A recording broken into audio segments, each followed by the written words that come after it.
ആഴ്ചകൾക്ക് മുമ്പ് കേരളക്കരയാകെ ചർച്ചയായ ഒരു വിഷയമായിരുന്നു നെയ്യാറ്റിൻകര ഗോപൻ സ്വാമിയുടേത്. കേരളത്തിൽ അടുത്തിടെയൊന്നും കേട്ടുകേഴ്വിയില്ലാത്ത സമാധി വിവാദത്തിന് കേരള പോലീസും ജില്ലാ ഭരണകൂടവും ഇടപെട്ടാണ് അവസാനം കുറിച്ചത്. മക്കളൊരുക്കിയ സമാധിപീഠം പൊളിച്ച് മൃതദേഹം പോസ്റ്റ്മോർട്ടം ചെയ്യുകയായിരുന്നു. പിന്നീട് ഹൈന്ദവ സംഘടനകളുടെ പിന്തുണയോടെ മക്കൾ വീണ്ടും സമാധിയിൽ ഇരുത്തുകയും ചെയ്തു. നെയ്യാറ്റിൻകര കാവുവിളാകം കൈലാസനാഥ ക്ഷേത്രത്തിന് സമീപത്താണ് ഗോപനെ സമാധിയിരുത്തിയിരിക്കുന്നത്. ക്ഷേത്രത്തിലെ പൂജാരി കൂടിയായ മകൻ രാജസേനനാണ് പൂജാകർമ്മങ്ങൾ ചെയ്യുന്നത്.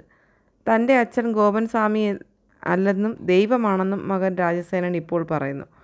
ദൈവത്തെ കാണാൻ ഒരുപാട് തീർത്ഥാടകർ അവിടെ എത്തുന്നുണ്ടെന്നും മകൻ പറഞ്ഞു.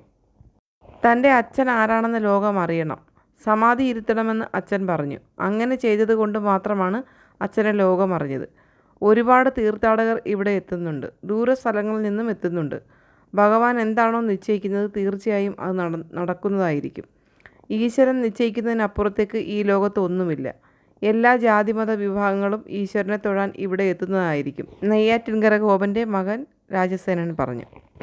എന്നാൽ മകൻ പറയുന്നത് പോലെ അവിടെ തീർത്ഥാടകർ ആരും തന്നെ എത്തുന്നില്ലെന്നാണ് നാട്ടുകാരുടെ അഭിപ്രായം.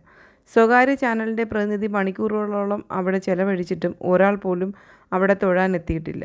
രണ്ടാമത് സംസ്കാരം നടന്ന ചടങ്ങുകൾക്ക് കുറച്ച് ഹിന്ദു സംഘടനകളുടെ സാന്നിധ്യം ഉണ്ടായതൊഴിച്ചാൽ മലയാളികളും സോഷ്യൽ മീഡിയയും ഗോപനെയും സമാധിയെയും മറന്ന മട്ടാണ്.